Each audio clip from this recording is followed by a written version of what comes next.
Je vous propose aujourd'hui d'aller en Languedoc et de goûter un vin blanc sec. Cette région n'est pas évidemment très réputée pour les blancs, c'est avant tout des vins rouges là-bas. Ils font aussi des rosés évidemment quand ils ne peuvent pas obtenir des vins blancs corrects. Mais dans l'ensemble, les vins blancs dans cette région manquent souvent d'ampleur, de précision, avec une finale un peu sur l'amertume et qui ne plaît pas toujours, même si cette sensation n'est pas gênante, si vous voulez, lorsqu'on mange avec. En fait, ce vin blanc que je vous présente aujourd'hui, qui s'appelle Château de la Liquière, cuvée Cistus en millésime 22, j'avais pas spécialement l'intention d'en faire une vidéo. Et puis j'ai goûté ça hier, j'ai trouvé ça quand même d'un très bon niveau et pour un prix extrêmement raisonnable puisque c'est environ 13 €. Et ça sera l'occasion de vous parler d'un caviste sur lequel je suis tombé par hasard en Lozère et qui donc m'a vendu ça. Alors le château de la Liquière, on est donc en appellation Faugère et dans l'arrière-pays de Narbonne, si vous voulez, et dans le parc régional du Haut-Languedoc, une très belle région d'ailleurs. Et ce domaine se développe sur 55 hectares, ce qui est quand même important. Et des altitudes moyennes de 150 à 300 mètres environ, avec deux types d'orientation, des terres qu'on va appeler chaudes et d'autres froides. Et il est bien évident que les terres froides vont être beaucoup plus propices aux cépages blancs. En l'occurrence, il s'agit sur cette cuvée de 60% de Roussanne, il y a un peu de Grenache blanc et de Vermentino, cépage italien que l'on retrouve souvent en Ligurie. La vinification a comme originalité de passer la Roussanne sur des pièces de 500 litres, des pièces en bois de 500 litres. 500 litres, c'est beaucoup, hein, c'est pratiquement le double d'une barrique bordelaise, si vous voulez. Et quel est l'intérêt? Eh bien, le rapport bois-vin est tel que les vins vont être boisés très légèrement, ce qui est, à mon avis, aussi bien. On va garder la fraîcheur au vin et on ne va pas chercher à maquiller un peu le cépage avec un élevage trop boisé, ce qui est malheureusement le cas dans beaucoup de régions aujourd'hui. Naturellement, ce sont quand même des vins à boire rapidement, hein, ça c'est le millésime 22. Nous allons donc goûter ça.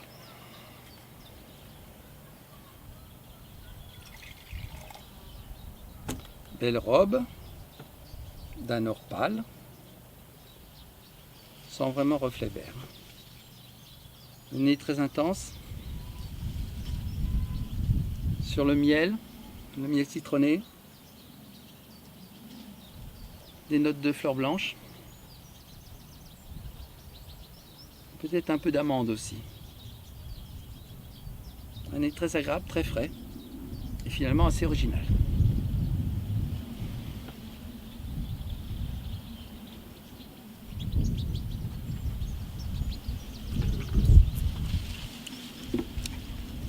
La bouche est bien ronde, d'une finesse tout à fait satisfaisante pour un terroir qui n'est quand même pas des plus prestigieux en matière de vin blanc sec naturellement.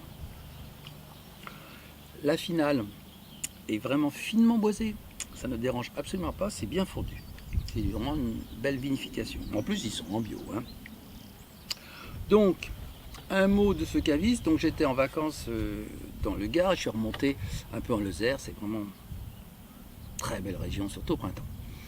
Et j'arrive à Florac-les-Trois-Rivières, un petit village qui en lui-même n'est pas passionnant si vous voulez, mais l'environnement est très très joli.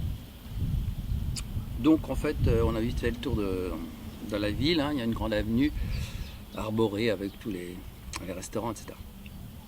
Et puis j'aperçois un petit caviste qui s'appelle le Bouchon Sévenol. Alors moi évidemment toujours curieux, je rentre et je commence à regarder ce qu'il y avait. C'est une petite boutique, mais alors là j'étais très étonné, c'est-à-dire que d'une part il y avait des vins de bien d'autres régions que le Languedoc tout proche, et puis avec des tas de domaines fort cotés, bien connus, et ils vendaient vraiment un peu de tout. J'ai retrouvé le Castelnau de Sud-Giraud par exemple en millésime 2010, j'ai vu des Alsace Bodgel dont je vous ai déjà longuement parlé, etc. avec beaucoup de domaines fort bien cotés dans le Languedoc cette fois-ci. et quelques Bourgognes aussi, avec le domaine de Mex-Foulot qui est en côte chalonnaise. Et donc je discutais un peu avec le caviste qui doit avoir une quarantaine d'années maximum. Je lui ai fait de mes compliments, bien sûr. Et donc en fait j'ai goûté le Castelnau Sudiro en 2000. Non, je dis une bêtise. C'est 2010 que je vous ai fait une vidéo et c'était 2015 qui vendait, mais qui était plus léger quand même que le 2010.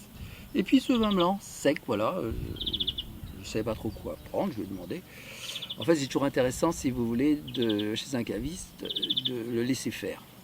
Parce qu'un caviste honnête, d'abord, il vous demande quel prix vous voulez mettre, ce qui me paraît quand même basique. Et puis, s'il travaille bien, eh ben, laissez-le faire, parce qu'il va certainement vous proposer quelque chose qui va vous intéresser, et c'est le cas. Voilà, donc si j'ai d'autres occasions de vous citer des cavistes comme ça, que je croise, je le ferai volontiers en espérant que ça pourra vous servir, même si la Lozère, effectivement, c'est un peu, comment dire, retiré, et tout le monde ne passe pas par là. Mais qui sait, à propos de vacances. Voilà, à bientôt.